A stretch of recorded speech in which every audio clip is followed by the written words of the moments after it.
Isang malaking punto ng pagbabago ang 2007 sa buhay ko. Noong taong yon, nasangkot sa isang aksidente ang asawa ko at naratay siya sa higaan. Maliliit pa ang 2 anak namin at napakahirap na panahon iyon para sa aming pamilya. Talagang mahirap to para sa akin. At wala akong ideya kung paano namin malalampasan to. Tapos ay tinanggap ko ang gawain ng makapangyarihang Diyos. Natutunan ko mula sa mga salita ng Diyos. Nautang natin ang buong buhay natin sa Diyos at ang ating kapalaran ay nasa kanyang mga kamay. At kailangan nating sumamba at maniwala sa Diyos para sa magandang kapalaran. Nadama kong nakahanap ako ng bagay na maaasahan. Salamat sa Diyos. Mula noon, dumalo na ako sa mga pagtitipon ng regular at isinama ang mga anak ko para magbasa ng mga salita ng Diyos. Di nagtagal ay ginawa ko ang aking tungkulin.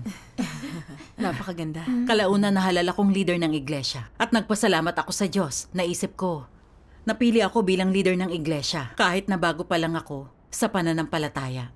Siguro'y magaling ako sa paghahanap ng katotohanan. Gagawin ko ng maayos ang tungkulin ko at gagawin ang kailangan. Kung magkagayoy, nakatakda akong maligtas. Talagang nakahikayat sa akin ang ideyang to sa aking tungkulin. Ginugol kong karamihan ng oras ko sa pangangaral ng ebanghelyo at pagganap sa tungkulin. Kinontra ng mga kamag-anak ko ang pananampalataya ko at siniraan ako ng mga kapitbahay ko. Bahagya akong nanghina sa puntong yun. Pero di ako napigilan sa paggawa ng tungkulin ko. Tinanggap din ng asawa ko ang gawain ng Diyos sa mga huling araw. Sobrang napasaya ako nito. Mabuti yan. Naisip ko hanggat ginagawa namin ng maayos ang aming tungkulin at nagsasakripisyo pagpapalain niya kami. Lalo na nang marinig kong sinasabi ng mga kapatid na naghirap ako at nagsakripisyo at tiyak na ililigtas ako ng Diyos. Sobrang saya ko at mas ginanahan akong gumawa para sa Diyos. Isang araw, noong 2012, may nakapa akong bukol sa aking dibdib na medyo masakit. Nagsimula akong mag-alala na baka malala ito. Pero naisip ko hindi maaari ito. Araw-araw kong ginagawa ang tungkulin ko sa iglesia. Hindi yun gagawin ng Diyos sa taong gumagawa ng tunay na sakripisyo para sa Kanya. Sa pamamagitan ng proteksyon ng Diyos, di ako malubhang magkakasakit. Sa pag-iisip nito, nawala ang mga pagkabalisa ko. At ipinagpatuloy ko ang paggawa sa aking tungkulin tulad ng ginagawa ko dati. Lumala ang pag-uusig ng Chinese Communist Party sa mga mananampalataya noong 2013. Kami ng asawa ko kilala sa aming lugar na nagpapalaganap ng ebanghelyo at laging nasa bingit ng kapahamakan ng pagkakaaresto. Iniwan namin ang aming bahay at lumipat sa malayo para patuloy naming magawa ang aming mga tungkulin. Kalaunay nakita kong lumalaki ang bukol ko sa dibdib. At nag-alala akong baka isa itong uri ng sakit. Pero naisip kong ilang taong walang nangyaring masama at tiyak na pinoprotektahan ako ng Diyos. Hanggat ginagawa ko ng maayos ang tungkulin ko, kakaawaan ako ng Diyos at di ako magkakasakit ng malubha. Noong 2018, nagsimulang sumama ang pakiramdam ko. At dinala ako ng asawa ko para magpa-check up. Sinabi ng doktor na ang bukol ko sa dibdib ay naging kasing laki ng itlog ng gansa at hindi ito maganda. Sinabi niyang ang pagpapa-opera agad-agad ay magiging sobrang mapanganib na kailangan kong magkimo muna para paliitin ang bukol bago sila makapag-opera. Ang marinig ang mga salitang hindi ito maganda at chemotherapy ay nagdala sa akin ng malaking takot. Naisip ko, tanging ang mga taong may cancer lang ang nagpapakimo. May cancer ba ako? Mamamatay na ba? Ako nang napakaaga. Hindi ko to basta mapaniwalaan. Napaupo ako sa bangko sa pasilyo ng ospital at napahagulgol ng iyak.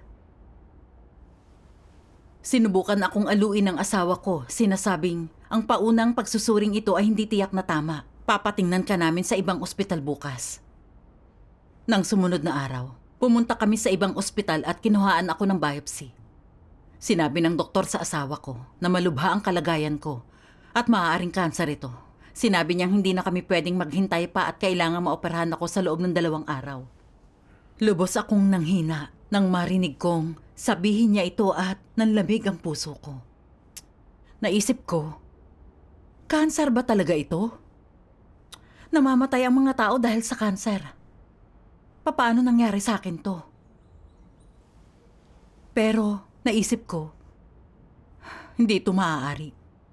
Ginagawa ko ang aking tungkulin, nagsasakripisyo at nagbayad ng halaga mula nang maging mananampalataya. Tiniis kong makutya at siraan ng iba, pahirapan at habulin ng sisipi. Di ko hinayaang may makagambala sa aking tungkulin. Paanong nagkakanser ako? Di ba nangangahulugang wala akong pag-asa na maligtas at makapasok sa kaharian ng langit? Ang lahat ba ng mga pagsasakripisyo ko sa lahat ng nagdaang taon ay naging walang kabuluhan. Sobrang sama ng loob ko. Nakahiga ako sa kama ng gabing yon. Hindi mapakali at hindi makatulog. Di ko talaga ito maintindihan. Sobra kong ginugol ang sarili ko kaya papanong lubha akong nagkasakit. Bakit di ako prinotektahan ng Diyos? Pagkatapos ay naisip kong operasyong kailangan kong gawin sa loob ng 2 araw.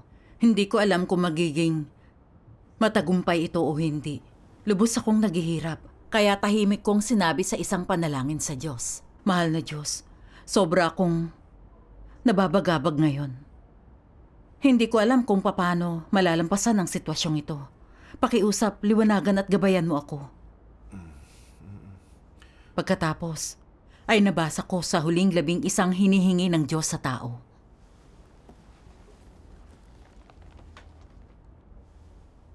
Kung palagi ka nang naging napakatapat, nang may malaking pagmamahal sa akin. Ngunit nagdurusa ka ng pagpapahirap ng sakit, ng kasalatan sa buhay, at ng pangiiwan ng mga mahal sa buhay, o kung nagtitiis ka ng iba pang kasawian sa buhay, magpapatuloy pa rin ba ang iyong katapatan at pagmamahal sa akin? Kung wala sa anumang naguni-guni mo sa puso mo ang tumutugma sa kung ano ang nagawa ko, paano ka lalakad sa landas mo sa hinaharap? Kung hindi mo natatanggap ang alinman sa mga bagay na inasahan mong matanggap, makakapagpatuloy ka bang maging tagasunod ko? Habang pinag-iisipan ang mga hinihinging ito, napagtanto kong ang sakit na ito ay pagbibigay sa akin ng Diyos ng isang pagsubok at ito'y upang malaman kung ako ba'y tunay na matapat sa Kanya at tunay na minahal siya. Naisip ko noong pinagdaanan ni Job ang kanyang mga pagsubok, nawala ang kanyang ari-arian mga anak at nagkapigsa sa buong katawan. Bagamat di niya naintindihan ang kalooban ng Diyos, mas pinili niyang isumpa ang kanyang sarili kaysa sisihin ng Diyos at pinuri niya ang pangalan ng Diyos na si Jehovah. Iningatan ni Job ang kanyang pananampalataya at nanatiling masunurin at nagpatotoo para sa Diyos sa harap ni Satanas. Pero ako'y naniwala. Sa loob ng maraming taon at nagtamasa ng pagkakaloob sa mga salita ng Diyos. Gayon pa may di ko talaga naintindihan ang gawain niya. Nang malaman kong may kanser ako, akala ko'y di ako maliligtas o magtatamasa ng mga pagpapala ng kaharian ng langit. Nagkamali ako ng pagkaunawa at sinisi ko ang Diyos. Sa paniniwala sa Diyos sa ilang taon at paggawa ng napakaraming sakripisyo, akala ko'y dapat pigilan ng Diyos ang pagkakasakit ko. Nang ibunyag lang ako ng Diyos, ko nakita na ang lahat ng mga sakripisyo ko ay di ginawa bilang konsiderasyon sa kanyang kalooban o upang bigyang kasiyahan ng Diyos. Ang mga ito'y para sa pagpapala at para makapasok sa kanyang kaharian. Nakikipagtawaran ako sa Diyos. Ang lahat ng tinatawag na katapatan at pagmamahal ko sa Diyos ay isang katang-isip lang. Lubos akong walang katapatan. Talagang nasaktan at nadismaya ko ang Diyos. Pagkatapos ay nabasa ko ang mga salita ng Diyos.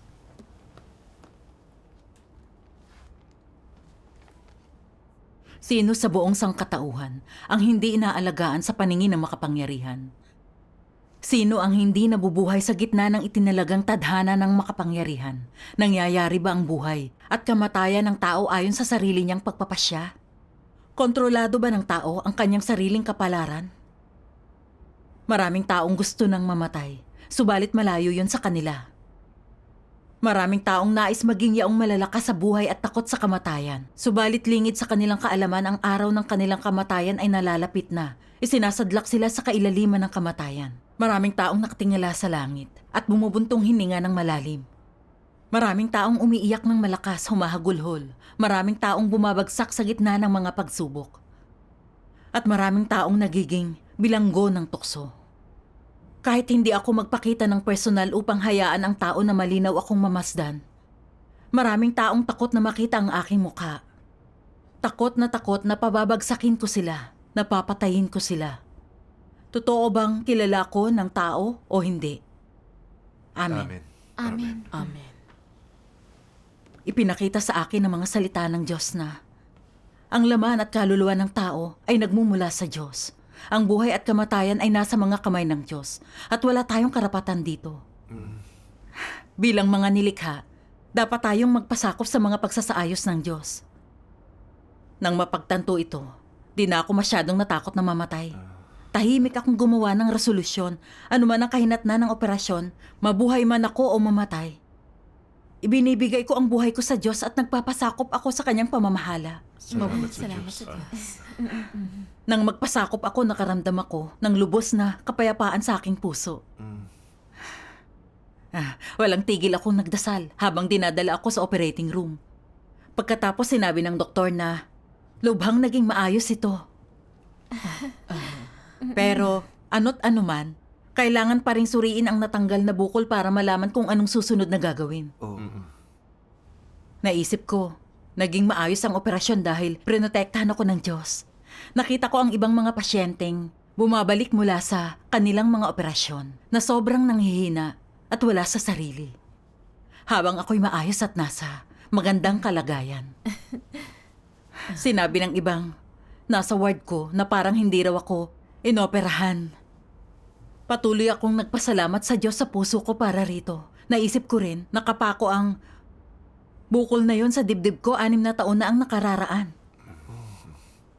Kung kanser ito, dapat ay lumala na ito noon pa. Ngunit wala naman akong masamang naramdaman sa mga panahong yon. Baka hindi ito kanser.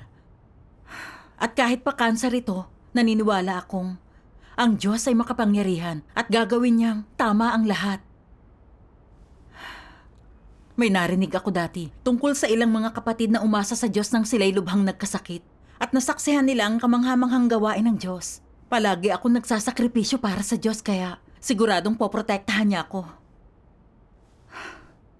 Pagkalipas ng 3 araw, kinuha kong resulta ko na puno ng pag-asa. Pero ang lahat ay nauwi sa kabiguan. Kanser nga talaga ito. Naupo lang ako roon at hindi gumagalaw. Nakatulala lang ako sa mga resulta. Paulit-ulit na binabasa ang mga ito. Habang iyak ako ng iyak. Matagal bago ko napakalma ulit ang sarili ko. Naisip ko sa sarili ko, ginagamit ba ng Diyos ang sakit na to upang ilantad at tanggalin ako? Hindi na ba ako karapat-dapat na magbigay ng serbisyo sa Kanya? Ilang taon akong naniwala sa Diyos, gumagawa ng mga sakripisyo at ibinabahagi ang ebanghelyo umulan man o umaraw. Hindi ba naaalala ng Diyos ang anuman sa mga ito? Ganito ba magtatapos ang pananampalataya ko sa Diyos? Lalong sumasama ang loob ko. At pakiramdam ko ay tuluyan na akong nawalan ng lakas. Pagkatapos, ayaw kong kumain o uminom o kahit magsalita. Sabi ng doktor, uminom ako ng pandagdag sa nutrisyon at mas mag-ehersisyo. Naisip ko, nabigyan ako ng parusang kamatayan. Ano pang silbi ng mga pandagdag, nutrisyon at ehersisyo? Mamamatay rin naman ako kalaunan. Sobra akong nalungkot at hindi ko mapigilang mag-isip. Maraming mga kapatid ang nagkasakit muna bago sila nagkaroon ng pananampalataya. Pero gumaling sila matapos nilang simula na maniwala. Pero ginagawa ko na ang tungkulin ko simula nang mahanap ko ang pananampalataya sa Diyos. Paano ako nagkaroon ng kanser? Akala ko dati ang paggawa ng mga sakripisyo ang daan ko sa kaligtasan. Pero ngayon, hindi lang ako hindi maliligtas, pero mamamatay ako sa kanser. Ang paninisi at ang mga mali kong pagkaunawa sa Diyos ay bumuhos lamang sa akin na hindi nasusuri. Sa kawalan ng pag-asa, umiiyak kong kinausap ang Diyos. Sinasabing, mahal na Diyos, labis akong nasasaktan. Nagkasakit ako at hindi ko maunawaan kung ano ang iyong kalooban. Pakiusap, liwanagan at gabayan mo akong maintindihan ang iyong kalooban. Pagkatapos, ay nabasa ko ang mga salitang to ng Diyos.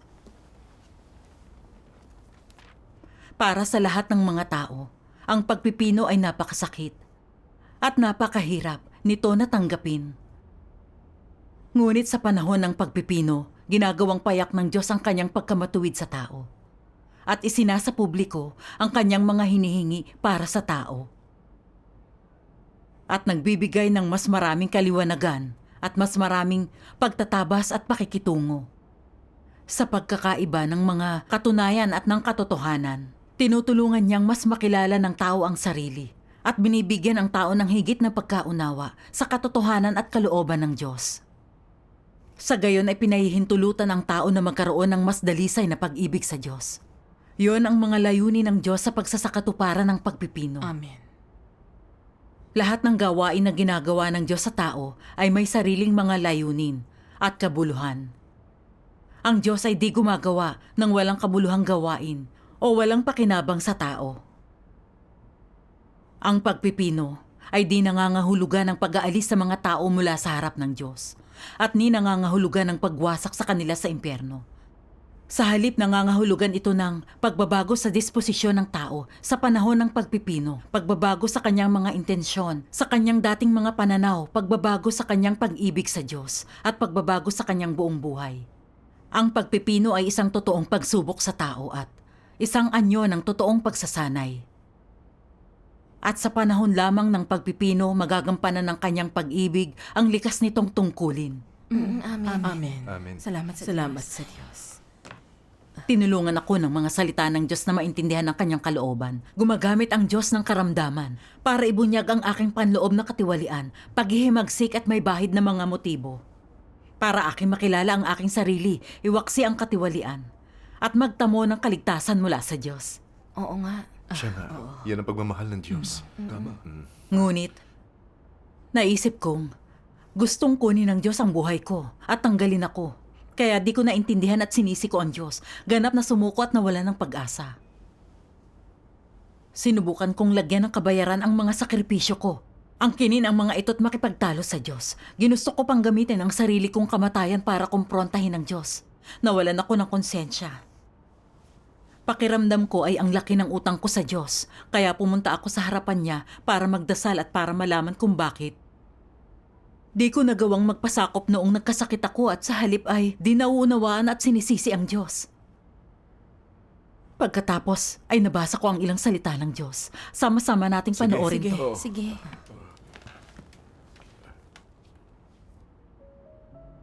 Sabi ng makapangyarihang Diyos, napakaraming naniniwala sa akin para lamang pagalingin ko sila. Napakaraming naniniwala sa akin para lamang gamitin ko ang aking mga kapangyarihan upang itaboy ang masasamang espiritu mula sa kanilang mga katawan. At napakaraming naniniwala sa akin para lamang makatanggap sila ng kapayapaan at kagalakan mula sa akin. Napakaraming naniniwala sa akin para lamang hingan ako ng mas maraming material na kayamanan. Napakaraming naniniwala sa akin para lamang gugulin ang buhay na ito sa kapayapaan at maging ligtas at matiwasay sa mundong darating.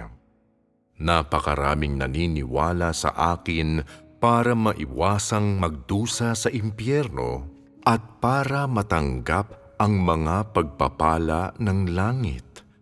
Napakaraming naniniwala sa akin para lamang sa pansamantalang kaginhawahan, ngunit hindi naghahangad na magkamit ng anuman sa mundong darating. Nang ibuhos ko ang aking matinding galit sa tao, at bawiin ang lahat ng kaligayahan at kapayapaan na dati niyang taglay, nagsimulang magduda ang tao. noong ibinigay ko sa tao ang pagdurusa ng impyerno at binawi ang mga pagpapala ng langit, ang kahihiyan ng tao ay naging galit. Noong hilingin ng tao na pagalingin ko siya, hindi ko siya pinakinggan at namuhi ako sa kanya. Lumayo sa akin ang tao upang hanapin ang paraan ng panggagaway at pangkukulam. Noong alisin ko ang lahat ng hiningi ng tao sa akin, naglaho ang lahat ng nasa tao ng walang bakas. Sa makatuwid, sinasabi ko na ang tao ay may pananampalataya sa akin, sapagkat ako'y nagbibigay ng masyadong maraming biyaya at masyadong maraming magiging pakinabang. Iisa lamang ang payak na layunin ng gayong mga tao sa pagsunod sa Diyos, at ang layuning iyon ay ang tumanggap ng mga pagpapala. Hindi mag-aabala ang gayong mga tao na makinig sa anumang iba pa na walang direktang kinalaman sa layuning ito. Para sa kanila, walang mithiing mas lehitimo kaysa maniwala sa Diyos upang makatanggap ng mga pagpapala. Ito mismo ang halaga ng kanilang pananampalataya. Kung may isang bagay na hindi nakakatulong sa layuning ito, nananatili silang ganap na hindi naaantig nito. Ganyan ang karamihan sa mga taong naniniwala sa Diyos ngayon. Ang kanilang layunin at adhikain ay mukhang lehitimo dahil habang naniniwala sila sa Diyos, gumugugol din sila para sa Diyos. Inaalay nila ang kanilang sarili sa Diyos at ginagampanan nila ang kanilang tungkulin. Isinusuko nila ang kanilang kabataan, tinatalikuran ang pamilya at propesyon, at gumugugol pa ng maraming taon na malayo sa tahanan na nag-aabala. Para sa kapakanan ng kanilang pangunahing mithiin, binabago nila ang kanilang sariling mga interes, ang kanilang pananaw sa buhay, at maging ang direksyong kanilang hinahanap. Subalit hindi nila mabago ang layunin ng kanilang paniniwala sa Diyos. Paroot parito sila para sa pamamahala ng sarili nilang mga huwaran. Gaano man kalayo ang daan at gaano man karami ang mga hirap at balakid sa daan, nananatili silang matyaga at walang takot sa kamatayan. Anong kapangyarihan ang nagtutulak sa kanila na patuloy na ialay ang kanilang sarili sa ganitong paraan? Ang kanila bang konsyensya? Ang kanila bang dakila at marangal na katangian? Ang kanila bang determinasyong labanan ang mga puwersa ng kasamaan hanggang sa pinakahuli? Ang kanila bang pananampalatayang magpatotoo sa Diyos nang hindi naghahanap ng kapalit? Ang kanila bang katapatan sa pagiging handang isuko ang lahat upang makamit ang kalooban ng Diyos? O ang kanila bang diwa ng debosyon na laging isakripisyo ang personal na maluluhong kahilingan? Ang magbigay pa rin ng napakalaki ang isang taong hindi kailanman naunawaan ang gawain ng pamamahala ng Diyos sa payak na pananalita ay isang himala.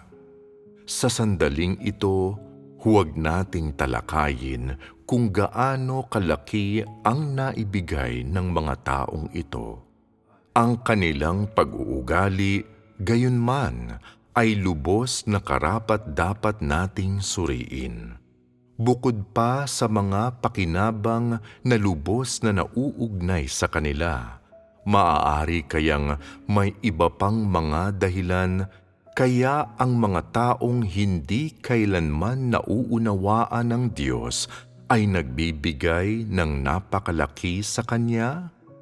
Dito natutuklasan natin ang isang dating di matukoy na problema. Ang relasyon ng tao sa Diyos ay para lamang sa sarili nilang interes. Isa itong relasyon sa pagitan ng isang tumatanggap at isang nagbibigay ng pagpapala. Sa madaling salita, katulad ito ng relasyon sa pagitan ng empleyado at ng amo. Nagtatrabaho lamang ang empleyado para matanggap ang mga gantimpalang ipinagkakaloob ng amo. Walang pagmamahal sa gayong relasyon, transaksyon lamang. Walang nagmamahal o minamahal, kawang gawa at awa lamang. Walang pag-unawa, pigil na galit at panlilinlang lamang. Walang pagiging matalik, isang pagitan lamang na hindi matatawid. Ngayong umabot na ang mga bagay-bagay sa puntong ito, sino ang makapagbabaligtad ng gayong takbo? At ilang tao ang may kakayahang tunay na maunawaan kung gaano nakagrabe ang relasyong ito? Naniniwala ako na kapag ibinuhos ng mga tao ang kanilang sarili sa galak ng pagiging mapalad, walang sino mang makakaisip kung gaano kahiya-hiya at hindi magandang tingnan ang gayong relasyon sa Diyos. Amen. Amen. Amen. Amen. Tumago sa puso ko ang mga salita ng Diyos gaya ng isang espada at sobra akong nahiya. Di ba't ang motibo ng pananampalataya ko'y para makamit ang mga pagpapala sa hinaharap? Kahit na mukhang gumagawa ako ng mga sakripisyo, gumagawa lang ako ng mga kasunduan sa Diyos, lahat ay para sa mga pagpapala. Di ko tunay na sinusunod ang Diyos o ginagawa ang tungkulin ng isang nilikha. Noong bago ako sa pananampalataya, akala ko'y walang kapahamakan na darating sa akin na pagpapalain ako at makakapasok sa kaharian ng Diyos. Kaya ibinigay ko ang lahat sa paggawa ko ng aking tungkulin. Niwala akong oras ihatid o sunduin sa school ang mga anak ko. Kinukutya at sinisiraan man ng iba, inuusig at hinahabol ng sisipi, walang nakahadlang sa akin at sa aking tungkulin. Dahil sa lahat ng ito'y, inakala kong tapat ako sa Diyos at siguradong pupurihin at pagpapalain niya ako. Nang malaman kong may kanser ako, pakiramdam ko'y para ito sa akin. Na ang lahat ng mga pangarap kong makapasok sa kaharian ay naglahong parang bula. Puno ako ng mga kalituhan, sinisi at nakipagtalo ako sa Diyos. Ginugusto ko pang ang gamitin ang sarili kong kamatayan para kumprontahin ang Diyos na harap sa mga katotohanan. Natanto kong ang aking pagtupad sa tungkulin, paghihirap at paglalaan ng aking sarili ay para makakuha ng isang magandang destinasyon bilang kapalit. Ang relasyon ko sa Diyos ay relasyon sa pagitan ng empleyado at ng amo. Gusto ko ng gantimpala para sa bawat maliliit na kabayarang ginawa ko. Hindi ko tunay na minahal ang Diyos. Ginagamit ko siya, sinusubukang dayain siya. Taglay ang gayong uri ng pananaw sa aking pananampalataya. Maaari lang akong kamuhian at kasuklaman ng Diyos. Kung hindi ginamit ng Diyos ang sakit na yun para gisingin ako, mananatili akong nakakapit sa mga mali kong pananaw sa pananampalataya at tatalikdan at tatanggalin ako ng Diyos sa huli. Oo. Siya nga. Totoo yan. Napuno ako ng kapighatian at pagsisi sa sarili. Lumuhod ako at nagdasal sa Diyos. Mahal na Diyos, kung di mo ako inilantad sa pamamagitan ng sakit na to, di ko kailanman maiintindihan ang aking mga maling pananaw sa pananampalataya. Ginising ng paghatol at mga pahayag ng iyong mga salita ang aking espiritu. Nais kong bitawan ang aking mga paghahangad para sa mga pagpapala. Gumaling man ako o hindi, mabuhay man ako o mamatay, nais kong magpasakop sa iyo. Amen. Salamat sa Amen. Diyos. Salamat sa Diyos. Salamat sa Diyos. Mas nakaramdam ako ng kapayapaan pagkatapos ng aking dasal at ako'y nagkaroon ng mas mabuting kalagayan. Sa sumunod na mga araw, patuloy akong nag-ehersisyo at uminom ng mga pandagdag nutrisyon at ang aking kalusugan ay bumuti bawat araw. Hindi rin nagtagal ay nakalabas ako ng ospital. Mabuti. Mabuti naman. Salamat Pagbalik sa Diyos. bahay, Salamat sa Diyos. nakita kong asawa at mga anak ko na ipinapangaral ang ebanghelyo at ginagawa ang kanilang mga tungkulin. Pero ang nagagawa ko lang ay mahiga sa aking kama, hindi magawa ang anuman sa aking tungkulin. Nagsimula akong bahagyang malungkot. Wala akong ideya kung kailan ako lubos na gagaling. O kung makakaya ko bang gawin ulit ang tungkulin ko isang araw. Kung hindi ko magagawa ang aking tungkulin, hindi ba't magiging pabigat lang ako? Kung gayon, paano ako maliligtas? Napagtanto kong ang paghahangad ko sa mga pagpapalay nagpakita na naman. Nagdasal ako sa Diyos at pagkatapos ay binasa ito sa kanyang mga salita. Sa anong batayan nabuhay ang mga tao noon? Ang tao'y nabubuhay para sa kanyang sarili. Ang bawat tao para sa kanyang sarili at bahala na ang iba. Ito ang buod ng kalikasan ng tao. Ang pananalig ng mga tao'y mapaglingkod sa sarili, isinusuko ang mga bagay, ginugugol ang sarili para sa Diyos. At tapat sa Kanya, pero ang lahat ay para sa kanilang sarili. Sa kabuuan, ang lahat ay para sila mismo ay magkamit ng mga pagpapala. Sa mundo, ang lahat ay para sa pansariling pakinabang. Ang pananalig ay alang-alang lang sa pag-ani ng mga pagpapala. Tinatalikdan ng mga tao ang lahat at pumapasa ng pagdurusa alang-alang sa pagkamit ng mga pagpapala. Ang lahat ng ito'y katibayang batay sa karanasan ukol sa tiwaling kalikasan ng tao. Amen. Tinulungan ako ng mga salita ng Diyos na makita na ang dahilan kaya ako nakipagkasundo sa Diyos sa aking pananampalataya at naghimagsik at nilabanan ng Diyos kapag di nangyayari ang mga bagay na gusto ko ay dahil naging kontrolado ako ng lahat ng uri ng mga satanikong lason. Ang bawat tao para sa kanyang sarili, bahala na ang iba at huwag gumawa ng walang gantimpala. Namuhay ako sa mga satanikong pilosopiyang ito. Ang lahat ng ginawa ko para sa sarili ko para makinabang ako. Napakamakasarili ko't kasuklam-suklam. Kahit sa aking pananampalataya, nagpakahirap at ginawa kong abala ang sarili ko para lang makakuha ng pagpapalat gantimpala. Di para hanapin ang katotohanan o mabago ang disposisyon. Nang hindi ko nakuha ang mga pagpapalang gusto ko, sumabog ang satanikong kalikasan ko. At hindi ko naunawaan at sinisi ko ang Diyos at pinagsisihan ang lahat ng ginawa ko para sa Diyos. Oo nga. Gumawa si Pablo para sa Panginoon at lubos na nagdusa. Ngunit wala siyang pagmamahal para sa katotohanan at di siya naghanap para makilala ang Diyos o mabago ang kanyang disposisyon. Gusto lang niya ng korona ng pagiging matuwid bilang kapalit ng kanyang pagdurusa at sakripisyo. Sa huli, hindi nagbago ang kanyang satanikong disposisyon. Kaya itinaboy ng kanyang kayabangan ang lahat ng katwiran, pinatotohanan pang siya mismo si Kristo at dinala niya ang tao sa kanyang harapan. Nilabag niyon ang disposisyon ng Diyos at nagdulot to sa kanya ng walang hanggang kaparusahan. Oo. Alam kong kapag patuloy akong namuhay sa mga lason ni Satanas, matutulad lang din ako kay Pablo. Parurusahan ako ng Diyos sa paglaban ko sa kanya. Nakita ko kung gaano kapanganib na maghanap ng mga pagpapala at hindi hangarin ang katotohanan. Tama Siya siya. nga. Ay, totoo yan. Pinasalamatan ko siya sa paggamit sa sakit na to para bigyan ako ng pagkakataong pagnilayan ng sarili. Upang makita ko ang aking maling pananaw sa paghahanap ko ng aking pananampalataya at na naglalakad ako sa isang landas na laban sa Diyos. Pagkatapos ay binasa kong mga salita ng Diyos.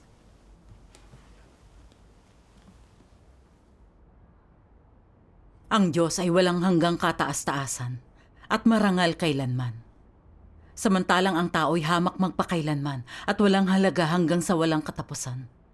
Ito'y dahil ang Diyos ay walang hanggang gumagawa ng mga sakripisyo't nag-uukol ng sarili.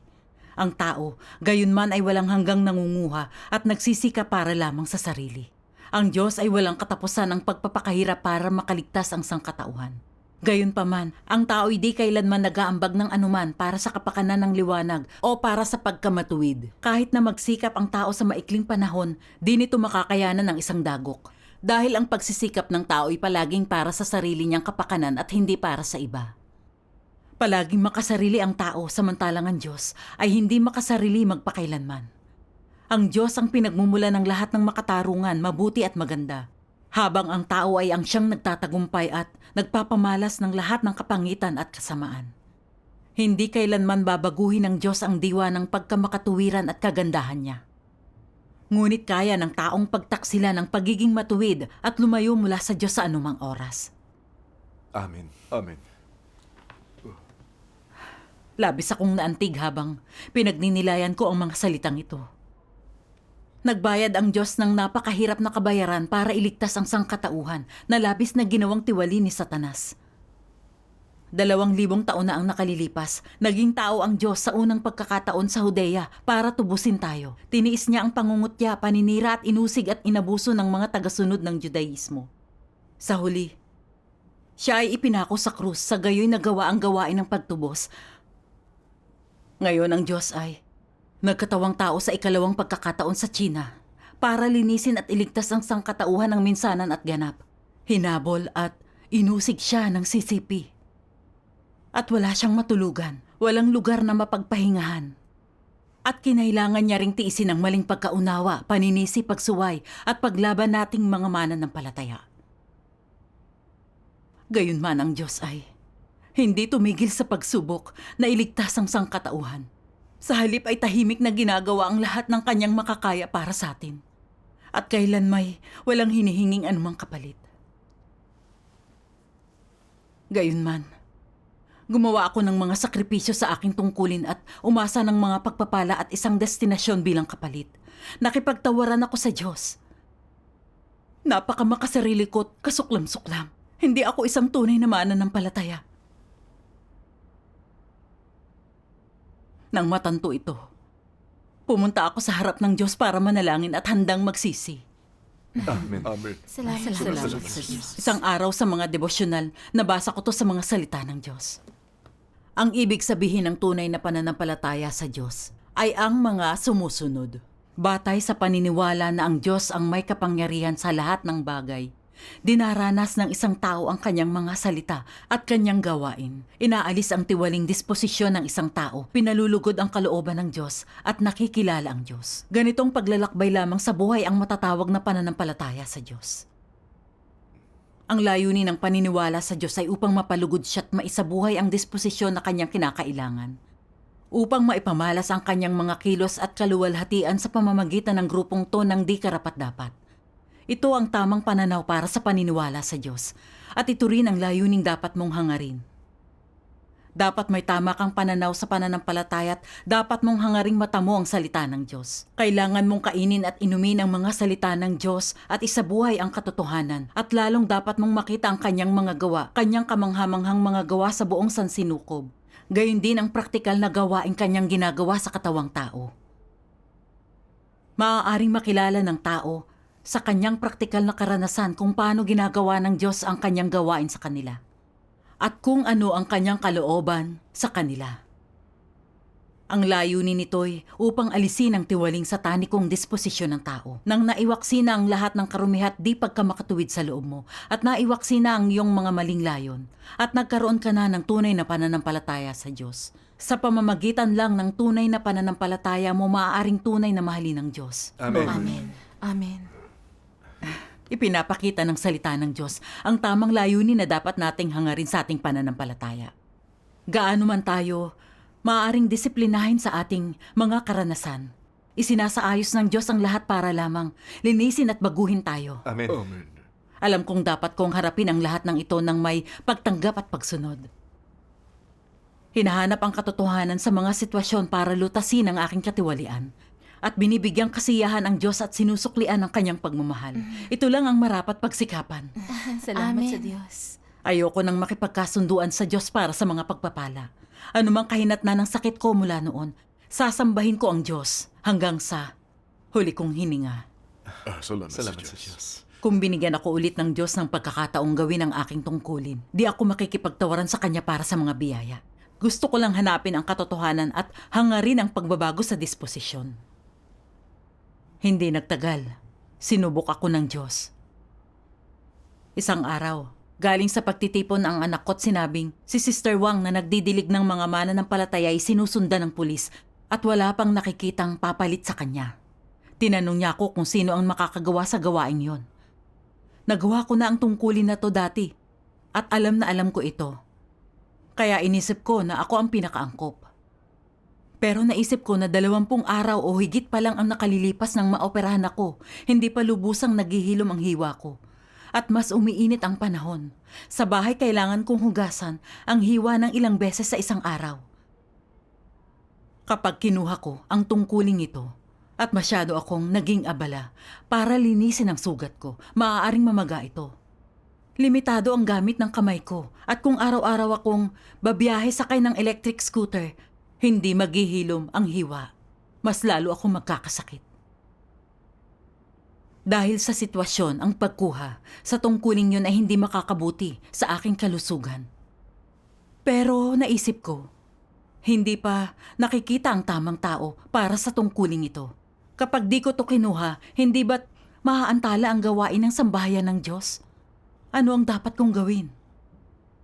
Isang sipi ng mga salita ng Diyos ang dumapo sa isip ko. Kung sa iyong pananampalataya sa Diyos at paghahanap sa katotohanan na sasabi mong anumang karamdaman o kasuklam-suklam na pangyayari, ang itulot ng Diyos na sumapit sa akin, anuman ang gawin ng Diyos, kailangan kong sumunod at manatili sa aking lugar bilang isang nilalang. Bago ang lahat, kailangan kong isagawa ang aspetong ito ng katotohanan. Ang pagsunod, ipinatutupad ko ito at isinasabuhay ang katotohanan ng pagsunod sa Diyos. Bukod pa rito, hindi ko dapat isantabi ang inata sa akin ng Diyos. At ang tungkuling dapat kong gampanan. Kahit sa aking huling hininga, kailangan kong manatiling tapat sa aking tungkulin. Hindi ba ito pagpapatotoo? Amen. Amen. Amen. Binigyan ako ng mga salita ng Diyos ng landas ng pagsasagawa. Kahit na ang aking hiwa ay hindi pa gaanong magaling. Ayoko nang maging makasarili at masama. Iniisip lang ang sarili at di ang sambahayan ng Diyos. Ginagawa ko ang aking tungkulin para sa pagpapala at nakikipagtawaran ako sa Diyos. Di ko inalintana kailanman ang kalooban ng Diyos o gumawa ng anuman para malugod siya. Talagang may utang ako sa Diyos. May isang taong kinakailangan na gawin agad ang tungkuling ito at gusto kong gawin ito. Ano man ang maaaring mangyari sa aking kalusugan. Ang tanging hiling ko ay ang makapagdala ako ng aliw sa Diyos. Salamat sa Diyos. Sa gabay ng mga salita ng Diyos, di na ako napigilan ng aking sakit at nagpresenta akong kunin ang gawaing yon. Nasaksihan ko ang kamanghamanghang proteksyon ng Diyos nang ibigay ko ang lahat ng kaya ko sa tungkuling ito. Makalipas ang 1 linggo, ang hiwa ko ay hindi lumala sa halip ay gumaling ito ng tuluyan. Sa maganda nito ang kamanghamanghang gawa ng Siya nga. Diyos. Sinabi ng doktor, ang lymphedema sa braso ay pangkaraniwan sa ganitong uri ng operasyon. At tapos ng higit 1 buwan ng pagpapagaling, kailangan pa rin ng chemotherapy. Pero simula nang umpisahan ko, ang tungkuling yon di na sumakit ang hiwa ko. Walang lymphedema sa braso ko. At hindi na ako nagpakimo. Mahigit 1 taon na nang maoperahan ako. At ayos na ayos ako, malakas na. Salamat sa Diyos. Salamat sa Diyos para sa kanyang kamanghamanghang mga gawa. Personal kong naranasan ang kanyang mga salita na anuman at lahat ng bagay, buhay man o patay, ay lilipat, magbabago, mapapanibago at maglalaho. Alinsunod sa mga iniisip ng Diyos. Ganito pinamumunuan ng Diyos ang lahat ng bagay. Amen. Salamat sa Diyos. Nang binitawan ko ang mga di makatuwirang hiling at di na nakipagtawaran sa Diyos, nakita ko talaga ang otoridad at pamamahala ng Diyos at nasaksihan ang kanyang kamanghamanghang mga gawa. Ang matinding suliranin ng sakit na to'y parang kalamidad sa mababaw na paraan, pero ang pagmamahal ng Diyos ay nakatago sa loob nito. Ang kaliwanagan at gabay ng mga salita ng Diyos sa pamamagitan ng sakit na to ay nagdulot sa akin na makita ang aking mga motibo na magtamo ng mga pagpapala at ang aking mga karumihan. Naging masunurin ako sa Diyos. Amen. Amen. At tunay kong natutunan na ang pagdanas ng karamdaman ay isang pagpapala mula sa Diyos na ito ay para maglinis at magbago sa Amen. akin. Amen. Salamat sa Diyos sa kanyang pagliligtas. Amen. Salamat sa Diyos. Salamat sa Diyos.